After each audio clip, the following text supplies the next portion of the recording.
진로검사, 성검사, 그 다음에 대인관계검사, 그 다음에 인터넷 중독검사, 또 이렇게 6개가 있어요. 한번 시켜보세요. 그러면 이게 다 이렇게 기록이 되거든요.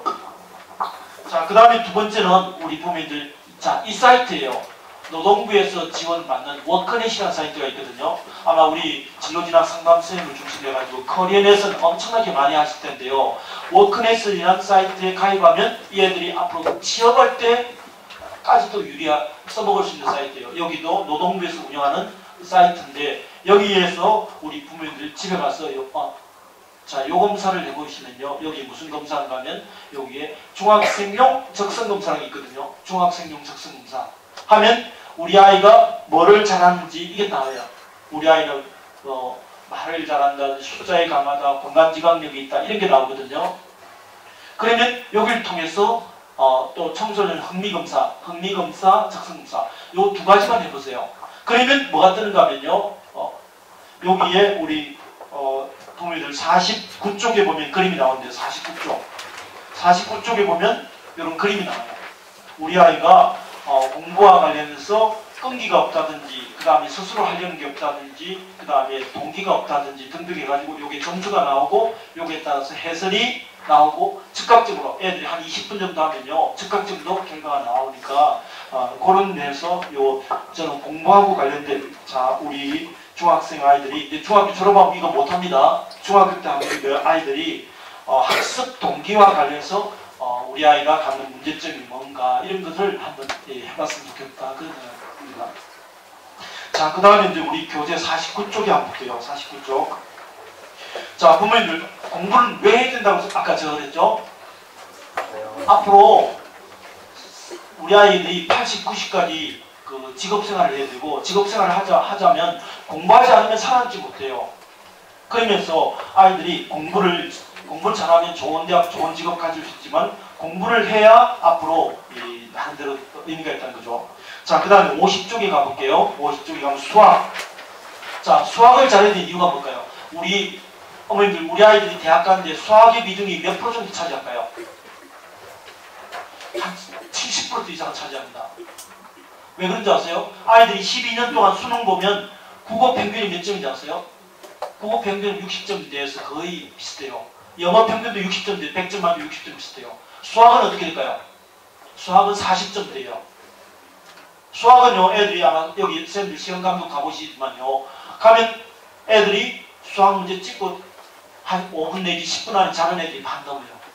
12년 동안 수학 공부해가지고 애들이 그걸 수포자라고 해요. 수포자. 수학을 포기한 아이들이.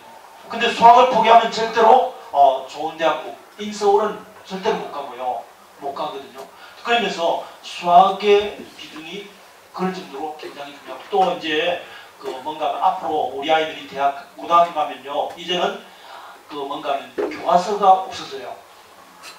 아니, 뭔가 전자 등등 해가지고 애들이 가방 무거운 거 등등 해가지고 그렇게 되잖아요. 그러면 지금도 제가 전국적으로 다 돌아다니는데 조그만 학교 같은 데는 아이패드를 한 대씩 줘요. 그럼 시골에 있는 학교 애들 열 몇 명 되는 아이들은 전부 아이패드로 수업해요. 처음부터 끝까지. 지금도 그래서 교육부에서 2014년도까지도 이렇게 나름대로 그런 것을 보고하려고 하거든요. 근데 지금 늦어져 가지고 있는데 결국은 뭔가 하면 거기 하면요. 외울 필요가 없어요. 외울 필요가 없어요. 누르면 다 나와요. 동영상도 나오고 다 나오거든요. 그러면서 이제 아이들이 수학과 과학을 공부해야 되는 이유는 이제는 지식정보사에서 스마트폰 누르면 다 나오잖아요. 네이버 큰형님한테 물어보면 다 나오잖아요. 그죠? 그러니까 중요한 것은 아이들이 수학과 과학을 통해서 뭔가 하면 창의력을 키워야 됩니다. 앞으로 사회는 창의력 시대예요. 그러면서 우리 부모님들이 수학이 만문제 푸는 게 중요한 게 아니고 수학을 통해서 창의력이랄까 이런 것을 길러주는 거죠. 그래서 자 51쪽에 보면 빌 게이츠가 그래서 수학의 중요성을 알고요. 그 수학 관련 그런 것을 한다. 자, 그 다음에 51쪽이 뭐 국어를 잘해. 어머니들 대학 갈 때 수능 문제 푸는데 몇 문제 한 문제 풀어야 될까요? 2분의 1 문제 풀어야 돼요. 근데 초등학교에서 중학교에서 국어 공부 안 되는 애들은 4분의 1 문제 풀면 망하죠. 다른 애들은 2분의 1 문제 푸는데 4분의 1 문제 풀면 망하죠. 그러면서 중학교 어머님들 아이들한테 집중적으로 강조할 것은요, 국어예요. 국어. 아까 그 앞에 강사님도 말씀하셨잖아요. 국어를 통해 특히 한자 있잖아요. 한자. 우리말의 70%가 한자예요. 70%예요. 그러면서 아이들이 그 한자 공부라든지 국어 공부라든지 이런 쪽을 이렇게 하면, 한자 공부를 하면 좋은 점이 뭔지 아세요? 대학 갈 때, 고등학교에서 제2 외국어를 인정을 해줘요. 제2 외국어 인정을 해줘요. 그러면서 사탐 있잖아요. 사탐 같은 거는 정말 어려워요. 예를 들어 한 문제 틀리면 뭐 2등급, 3등급 떨어지고 뭐 그렇게 떨어지거든요. 그런데 이제 나름대로 그런 것도 있다는 거죠. 자, 그 다음에 52쪽에 가보면요. 영어로 공부해야 이유가 뭘까요? 영어는 이제 글로벌 시대에 완전히 기본이고, 특히 여기서 영어를 공부해야 되는 이유가 뭘까요? 우리 아이들이 집중적으로 영어에 강조해야 되는 게 뭘까요, 어머니들? 특기예요. 45문제 가운데 23문제가 22문제가 특기예요. 영어 특기예요.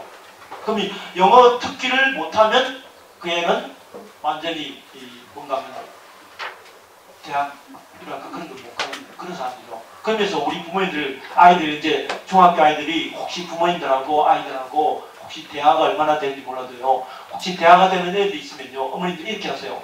뭔가 하면 영어책 있잖아요. 영어책을 가지고 한글로 된 영어책 있잖아요. 그거를 이제 나름대로 요즘 스마트폰 좋잖아요. 스마트폰 찍으면 깔끔하게 되거든요. 그런 걸 해가지고 한글로 된 걸 영어로 엄마랑 같이 영어 지문을 외워버려요.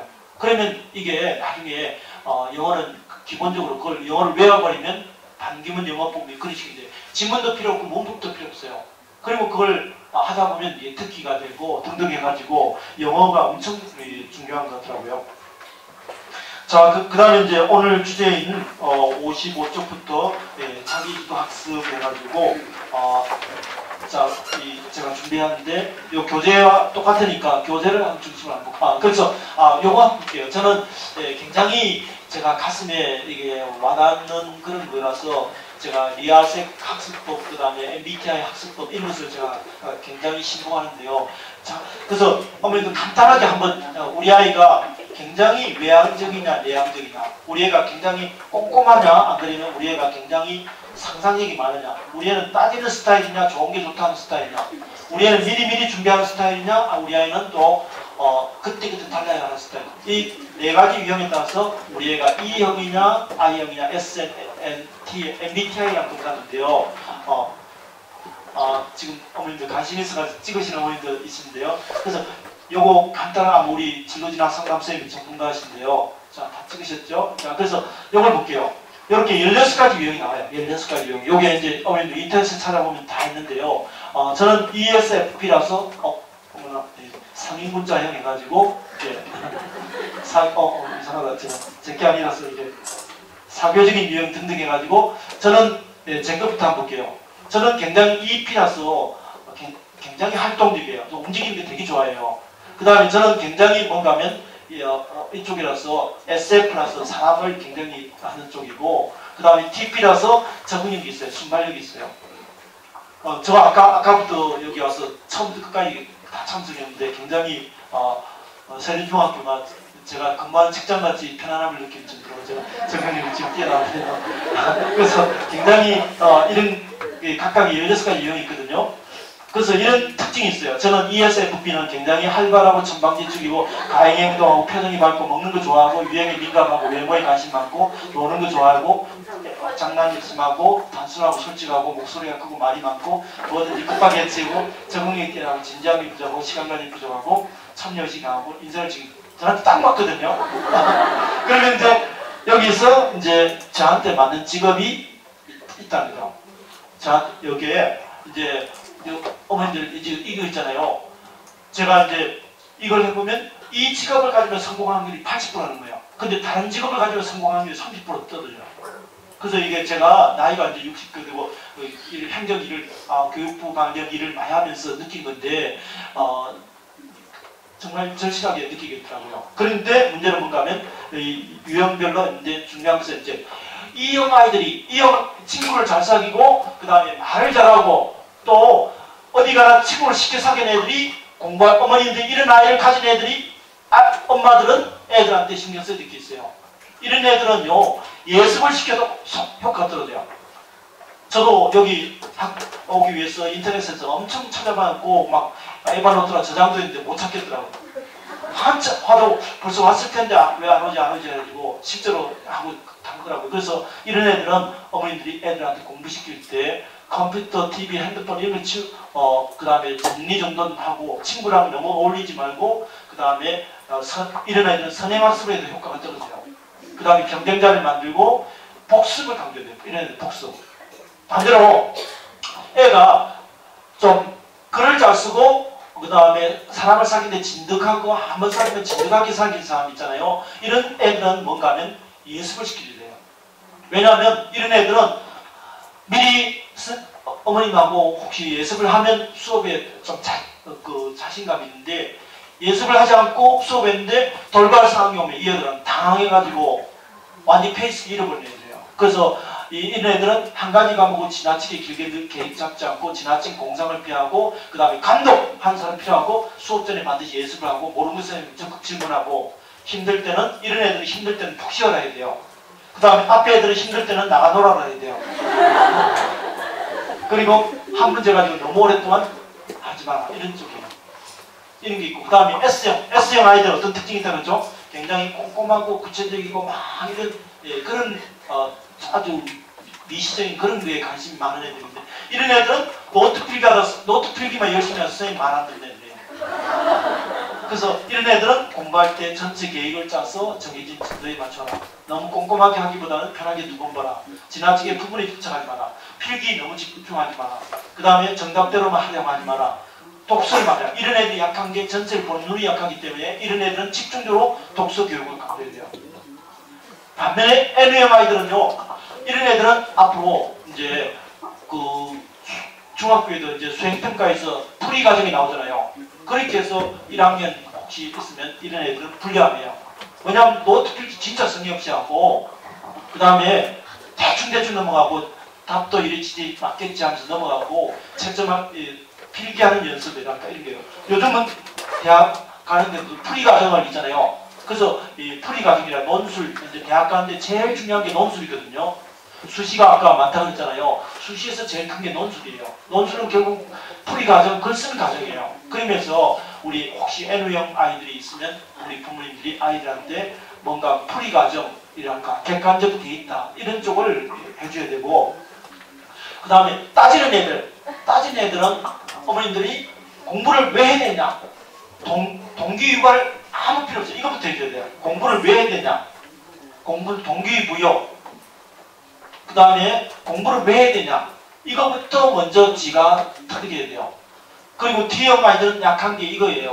감성이 약하거든요. 감성. 앞으로 시대는 감성이 뜨는 직업이기 때문에 이 좀 소설 같은 것을 좀 읽어야 되겠다. 그 다음에 F형 아이들은 뭔가 하면 상당히 좋은 게 좋다 하는 스타일이거든요. 그렇기 때문에 굉장히 다른 사람의 기분이라든지 그런 쪽에 좌우되거든요. 그러면서 감정에 치우치지 마라. 잔소리들도 무조건. 그래서 이런 애들은 어머님들이 공부를 할 때 아주 아까 처음에 선생님 보여준 대로 그런 식으로 이렇게 감정이 들어가고 하면 이 애들 그것 때문에 공부 안 하는 애들이에요. 그래서 이런 애들은 인간관계라든지 그 다음에 친구 따라 하지 않고 의무감을 하지 않고 이렇게 있고 이런 애들이 약한 게 글쓰기, 논설문. 그러니까 이런 애들은 논설문을 잘 읽거나 이렇게 있고 그 다음에 J형 아이들은 계획은 거창하게 세우는데 실천을 못하는 애들이에요. 계획은 공부를 하면 계획 짜다가 시간 다 보내야 돼요. 그래서 실천하고 너무 사소한 것에 얽매이지 말고 그 다음에 공부가 안 되는 데 대해서 스트레스 받지 말고 규범이나 틀에 너무 얽매이지 말고 이런 쪽이고 반대로 P형 엄마들은 꼭 신경 쓸 게 언제까지 D- 며칠 이걸 반드시 체크해야 돼요. 이런 애들은 대략치기 하는 스타일이에요.